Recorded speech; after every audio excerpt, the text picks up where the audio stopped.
We begin tonight learning more about the people who died in a fiery chain reaction crash involving 12 vehicles on the I-10.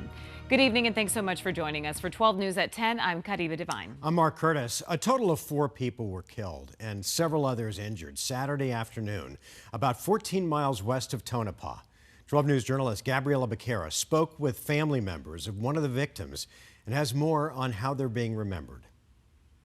The brother of one of the victims tells me his sister was driving home to Peoria from California. He said that stretch of I-10 is one she's very familiar with, as it's a drive she would make several times every year. You see tragic events every day and you kind of brush them off and go, I'm sorry and that's unfortunate, but you never would think that it would be you. Joseph Cobold learned that unimaginable feeling when 2 Arizona state troopers showed up on his doorstep to tell him the tragic news. It's undescribable. I haven't stopped shaking since the news broke to me. His sister, Melinda Cobold, was killed in a crash on I-10 Saturday afternoon. Melinda and her boyfriend, Dustin Clough, who family says also died in the crash, were on their way home from Glamis, California, where just hours before they survived an off-roading accident. Total freak thing, not preventable or whatever, and they walked away from it, flipped the car back over, went back to camp, and we're totally fine. Melinda and Dustin were driving an RV with a trailer when they were part of a chain reaction of crashes. Their RV caught fire. Investigators don't yet know what caused the crash, but low visibility from high winds and blowing dust could be a factor. The freak weather wasn't something that anybody would have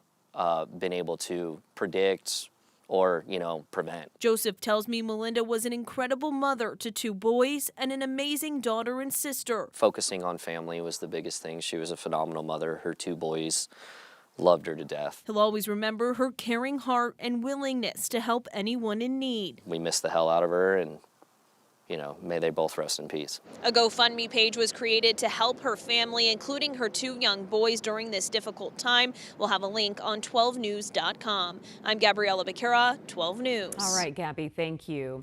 New at 10, Scottsdale police say that a man is in custody after sexually assaulting a woman while she was out for a walk over the weekend. The woman told police that she was walking near 100th Street and Charter Oak in North Scottsdale around 11 a.m. on Saturday when a naked man ran up and pressed his body against hers. He then got into a car and then drove alongside the woman before leaving the area. Police found the man a few miles away and took him into custody. He has now been identified as 40-year-old Christopher Baker and is facing several felony charges. Good news tonight for folks living in St. John's. All evacuation orders tied to a brush fire have been lifted. That's according to Apache County authorities. At one point this afternoon, the fire forced people living on Water Street in St. John's to leave their homes. Officials have since downgraded the area to a ready status. Fire crews will continue to monitor the fire throughout the night. Terrible story coming out of Mesa, where earlier today a mobile home went up in flames, killing more than a dozen pets. It happened near Main Street in the Loop 202. Rural Metro says it's still unclear how the blaze started. The person who lives there, Rebecca Scott, wasn't home when the fire started, but said she's absolutely heartbroken after losing many of her rescue animals that were trapped inside. I got a call this morning that everything was gone, and the hardest part is that there were 5 dogs and about 12 cats in there. I rescue, and I lost them. That's the hardest part. It's losing them. All the other things can be replaced, but they can't. Rebecca was able to find one cat that had escaped and was hiding in a neighbor's yard.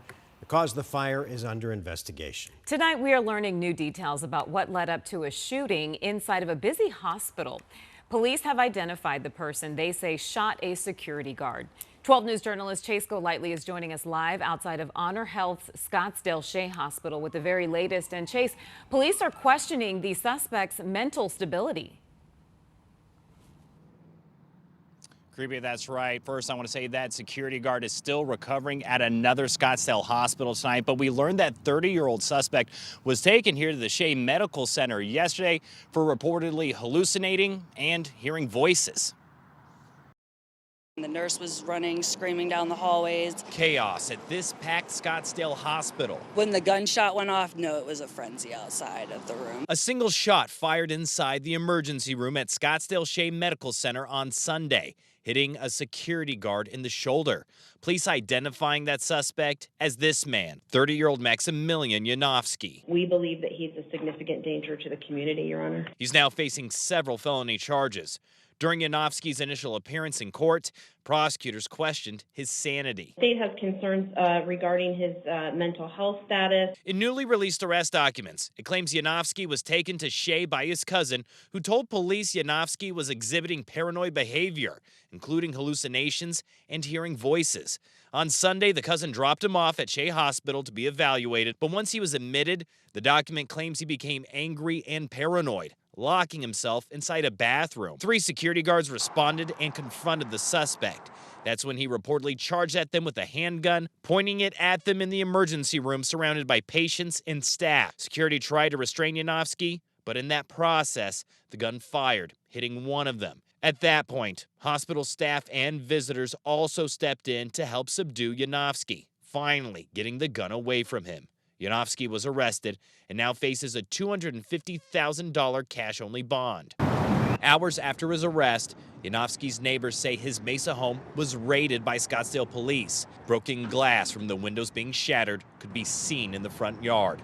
Neighbors then claim police detained someone who was inside.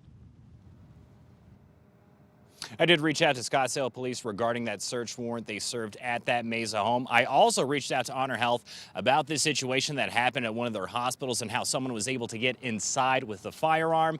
I'm still waiting for a response at this time. We're live in Scottsdale tonight. Chase Golightly, 12 News. All right, Chase, thank you for that report. 12 News is dedicated to covering education in Arizona and the impact it has on our communities. And happening tomorrow, the Phoenix Elementary School District is expected to decide if it will close 2 schools. The district is considering closing the Dunbar and Hurd elementary schools to save about $2 million and avoid a financial crisis. Members will discuss and make a decision during their regular board meeting. That's tomorrow at 5:15 p.m. We will keep you updated on what happens. Well, it was a snowy day across parts of the high country. ADOT cameras showed some light snow coming down in the Flagstaff area. This was at about 10 o'clock this morning. Sedona also got some pretty steady snow. We want to thank our 12 News weather watcher who sent us this video of the snow falling on the red rocks up there. Just gorgeous. Here's a live look at what Flagstaff looks like tonight at the train depot. Nothing coming down, but you can see that there is some leftover snow from earlier in the day. Meteorologist Chris Dunn is here with your weather impact forecast. Chris, any snow left on the radar tonight? Yeah, there is actually a little bit of snow left on the radar. In fact, you mentioned the radar. Here it is. The snow moving out of Flagstaff, moving out of Prescott and Sedona, past Payson. Leftovers for the White Mountains, and we did have a couple of real light showers that managed to make it into the northern part of the valley. Here's our rainfall estimate. Trace amounts at Scottsdale, Deer Valley, and in Mesa. And on our scale here, less than a half inch, well, less than really about 1/100th of an inch. Just enough to put some water on the roadways and to use the windshield wipers. And that was about it with these real quick moving showers across the North Valley earlier this evening. Clearing out tonight, sunny and warmer tomorrow. Our next storm system we're tracking on the way for Thursday into Friday. Still have plenty of clouds out there right now, so a somewhat cloudy sky, 61 degrees. We only made it up to 65 this afternoon. We were up to 80 yesterday.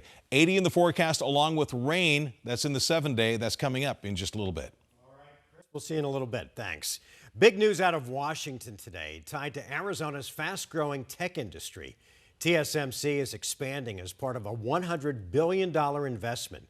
The Taiwan-based company is the largest chip maker in the world, and this marks another commitment to its presence here in Arizona. The expansion will feature 3 new buildings, which would create 40,000 construction jobs over 4 years, along with tens of thousands of semiconductor-related jobs. It also comes on top of a $65 billion investment that was previously announced during the Biden administration.